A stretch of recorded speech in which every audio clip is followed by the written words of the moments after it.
Cry terror, cry tough, cry vengeance, cry of the city, a cry in the night. And there sure was a lot of crying in the beloved country of noir. I'm Eddie Muller, AKA the town crier here in Noir Alley. This weekend's movie, Cry Danger, was not the first film noir to have cry in its title, and it was far from the last, but it was, without a doubt, the funniest. Credit that to writer William Bowers, a former newspaperman who enlivened a lot of scripts with his special gift for smart-mouth dialogue, especially when he was cracking wise in a crime thriller. In Noir Alley, beleaguered men and women tend to fight back with a steady stream of sarcasm rather than their fists, and Bill Bowers gave them some of the punchiest dialogue ever. The star of Cry Danger, Dick Powell, was one of the best wisecrackers in noir. Now, will you put that thing away? I don't think we're going to play with this anymore. But I'll confess, in the early stages of my fascination with these films, I felt Powell was a weak sister to such studly nighthawks as Humphrey Bogart and Robert Mitchum, or even Dana Andrews and Richard Conte. The guy was a song and dance man, after all, whose name never appeared in print without the word lightweight floating nearby. But as I got older, I steadily developed an appreciation for Powell's style and savvy. He was nobody's notion of swaggering machismo. He was more believable than that. Just a regular guy trying to negotiate a nasty world with nothing but a sharp suit and a snappy line of patter. Powell's transformation began when he played Philip Marlowe in RKO's 1944 hit Murder My Sweet, showing a 5 o'clock shadow and a snarly attitude that was a long way from 42nd Street.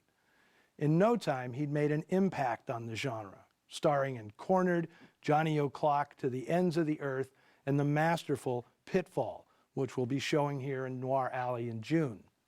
By the end of the 40s, Powell's ambition extended behind the camera. He talked a couple of businessmen out of enough money to produce his own low-budget feature, the first and only movie made by Olympic Pictures. Powell loved the doctoring job Bowers had done on Pitfall, so he hired him to adapt a fairly routine revenge yard by Jerome Cady. The Cry Danger script was tailored precisely to budget, staying in the downtown Los Angeles area known as Bunker Hill and keeping the action small scale, confined to bar rooms, bookie joints, and a wonderfully seedy trailer park. You drinking that stuff so early? Listen, doll girl, when you drink as much as I do, you gotta start early.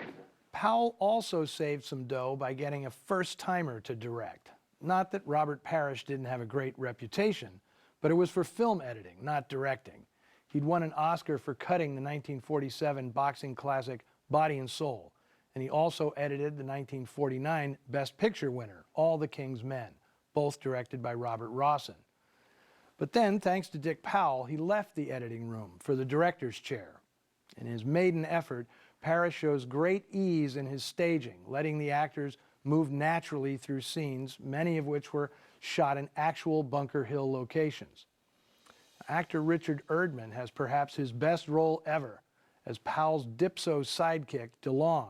Who's this girl we're gonna meet? Wife of a friend of mine. Sounds like a dirty trick, but I'm for it. Erdman recalled that on the first day of production, a scene in the trailer park where he and Powell first encounter co-star Gene Porter, everybody was primed to deliver some of the script's funniest lines. Only nothing happened. Powell slowly turned to Parrish and whispered, "You better say action, or we're going to be here all day." By the time shooting had finished, Parrish and Erdman were fast friends, and they'd remained so the rest of Parrish's life. This was a good picture for a first-time director to cut his teeth on. The leading man was also a sympathetic producer who had little ego, by Hollywood standards, and he didn't screw around. Bill Bowers' script was a delicate but dynamic balance of revenge drama and jokey humor, and Parrish let the naturally funny cast play it casually. But this is also a pivotal film in the genre.